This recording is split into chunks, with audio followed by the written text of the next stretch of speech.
Hello, students. Today we will read chapter 7, The Necklace, from your book Footprint Without Feet. Before we start the chapter, I would like you to think about this picture.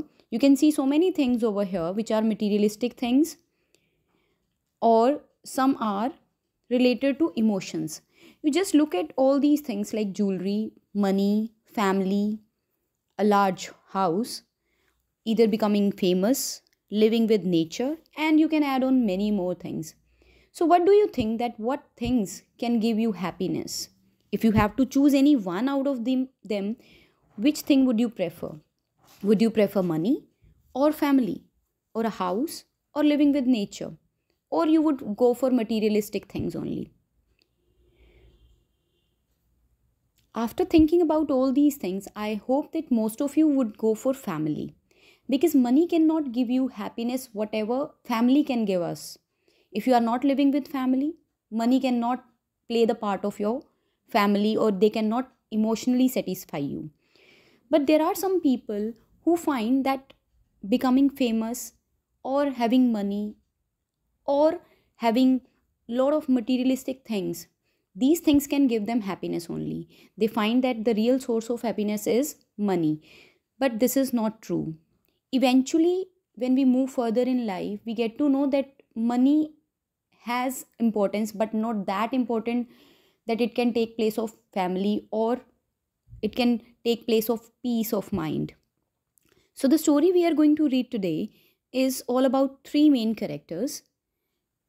The main character, the protagonist, is Madame Matilda, then her husband, Mr. Loisel, and her friend, Madame Forestier. Matilda is a lady who is born in a poor family. She was born in without lot of comforts and luxuries, but she always imagined herself to be born for luxuries only. She was never satisfied with her life. That's why she kept on suffering, because whatever she had, she could not enjoy that peace of mind, because she kept on imagining her life, herself to be rich and to be enjoying the riches of life. This was the reason that she always suffered. You can see her face that she was never ever satisfied in her life. That's why she could not enjoy the peace of her mind. So let's read the story. The story is all about the Lady Matilda. She was one of those pretty women, young ladies, born as if though an error of destiny. She was young, she was pretty lady. It was just because of the error of destiny she was born into a poor family.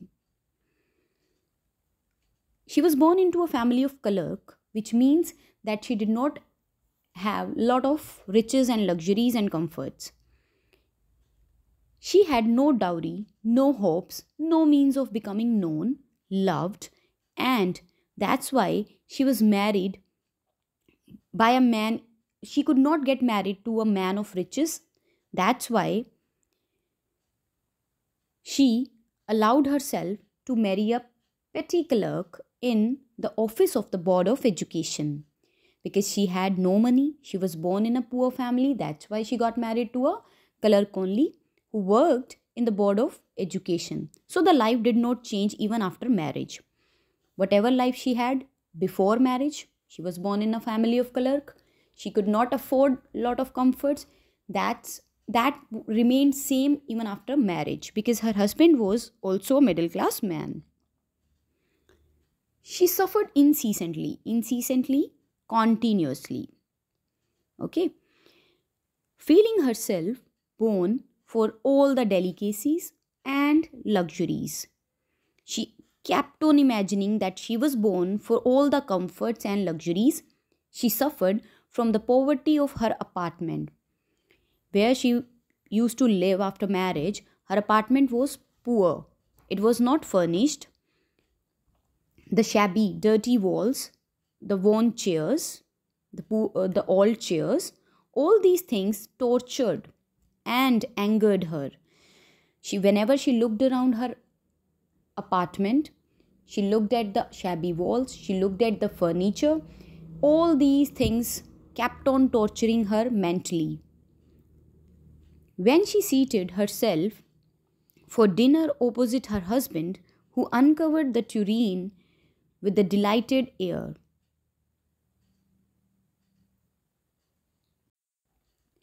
Tureen means it's a kind of deep covered dish from which soup is served. Okay, so when he uncovered that dish, he gave this expression, "Oh, good pot pie."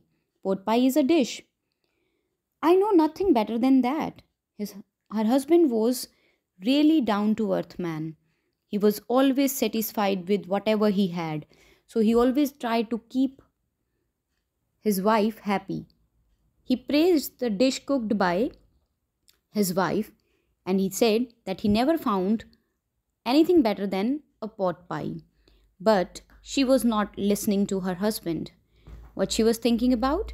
She would think of elegant dinners, the different kind of elegant or the expensive dishes of shining silver utensils. She thought of the exquisite food served in marvelous dishes in which rich people eat.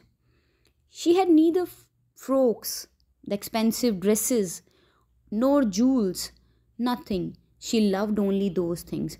जब भी उसके husband तारीफ़ करते उसकी कुछ, लेकिन उसका हमेशा ध्यान कहाँ जाता? एक्सपेंसिव चीज़ों पे, कि काश उसके पास भी वो एक्सपेंसिव ड्रेसेस होती, ज्वेलरी होती, या फिर वो भी अच्छे अच्छे बर्तनों में, सिल्वर के बर्तनों में खाना खाती, और वो भी बड़े ही expensive dishes. So she could not enjoy the time she spent with her husband because she was always lost in those that kind of life which did not exist at all. She had a rich friend. Her friend name was Madame Forestier. She was a schoolmate at the convent school who did not like to visit. Matilda never liked to visit her friend's house because whenever she looked at her, she get jealous. She suffered so much when she returned back from her friend's house. She wept for whole days from despair, disappointment, sadness. Okay, despair means kind of sadness. One evening, her husband returned elated. Elated means happy, bearing in her hand a large envelope. One day, her husband came from office and he was so happy. He was having an envelope in his hand. Here, he said, here is something for you. What the husband had brought, it was an invitation letter for Mr. and Mrs. Loisel. It was from Ministry of Education. So it would be a grand party. It would be a grand party because it belonged to a minister. So Matilda quickly drew out a printed card on which some words were inscribed.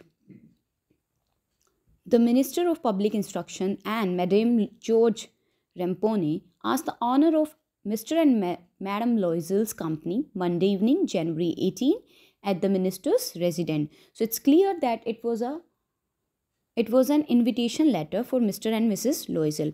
So Mr. Loisel was so happy because he thought his wife would be so happy to get an invitation from a rich family.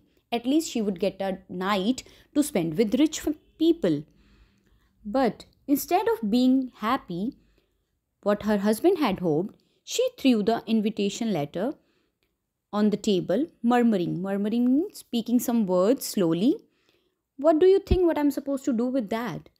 But my dearie, I thought it would make you happy. You never go out, and this is an occasion and a fine one. Everyone wishes to go on this party. So many are given to the employees. Only a few employees have been given this official that invitation. She looked at him with an irritated eye and declared impatiently, "What do you think? What do you suppose I have to wear to such a thing as that?" She said. She told her husband that if she was supposed to go to that party, she should have a nice and elegant dress.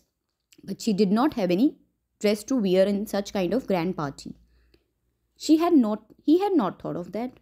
Obviously, he is a man, so he would not think about a dress to go to a party. He stammered. Stammered mean he hesitantly spoke. Why? The dress you wear when we go to the theatre, it seems very good to you.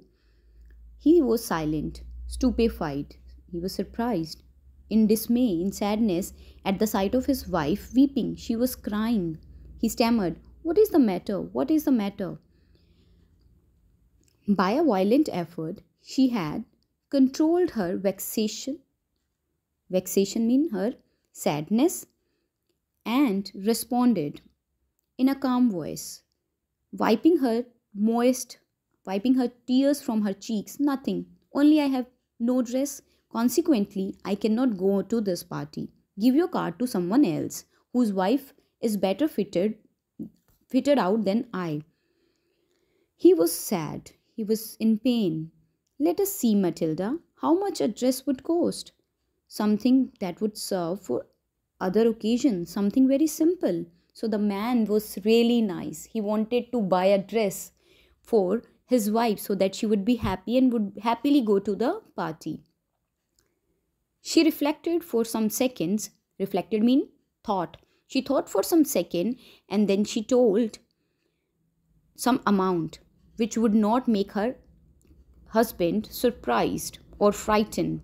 Finally, she said in a hesitating voice, "I cannot tell, but it would cost almost 400 francs." He turned a little pale, for he had saved just this sum to buy a gun. The man had this amount, but he had saved this amount for some other purpose. What was the purpose? He wanted to buy a gun for hunting, as he wanted to join the hunting parties. But he was such a nice husband that he gave the 400 francs to his wife. But he asked her to buy a pretty dress. The day of the ball, the party day arrived. Ma'am Loisel seemed sad again. अब देखो जैसे ही party के days pass आ रहे थे, again she became sad. Her dress was ready. Then what was the reason behind being sad? Her husband said to her one evening, "What is the matter with you? You are acting strangely for 2 or 3 days." As he was noticing that the wife was not happy, though he had got her a new dress. फिर भी वो खुश नहीं है. She responded, she answered. अब उसने बताया कि उसकी sadness reason क्या है. "I am vexed," means tense, "not to have a jewel." Now another problem was that she had no jewelry. Dress was ready, but she had no jewelry. Nothing to adorn, nothing to wear. I shall have a pretty dress, but she would give a poverty-stricken look without any elegant jewelry. I would not go to this party. Oh, so the man suggested that she could wear some natural flower.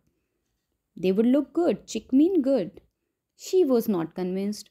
There is nothing more humiliating. It would be insulting if she would go to a rich party in natural flowers.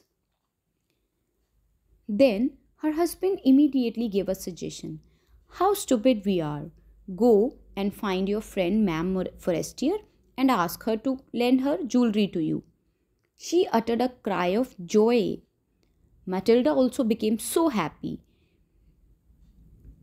I had not thought of that. The next day, she took herself to her friend's house and told the whole story. Ma'am Forestier went to the closet, to Elmira, took out a jewelry case and opened it and said, "Choose, my dear." The lady was so nice that she immediately got agreed to give jewelry to her friend. She saw at first some bracelet. Then she saw some collar of pearls, the necklace of pearls, then a Venetian cross of gold, and jewels of admirable workmanship. There was a great range of jewelry in her closet. She tried the jewel before the glass. Glass means the mirror, and she tried to wear different kind of jewelry pieces in front of the mirror, but she could not decide. She asked, "Have you nothing more?" "Why, yes, look for yourself." She gave her the liberty to choose on her own. Then finally she discovered a black satin box with a necklace of diamond. Her hands trembled. She placed it on her throat, and the necklace was looking brilliant on her. She was ecstatic, means she was so happy. She asked in an hesitating voice, full of anxiety, "Could you lend me this? Only this." So she wanted to uh, borrow that necklace of diamond from her friend. And luckily, fortunately, the friend agreed. So tomorrow we will read that how that jewelry would prove a turning point in her life. So you are supposed to read up to page number 40.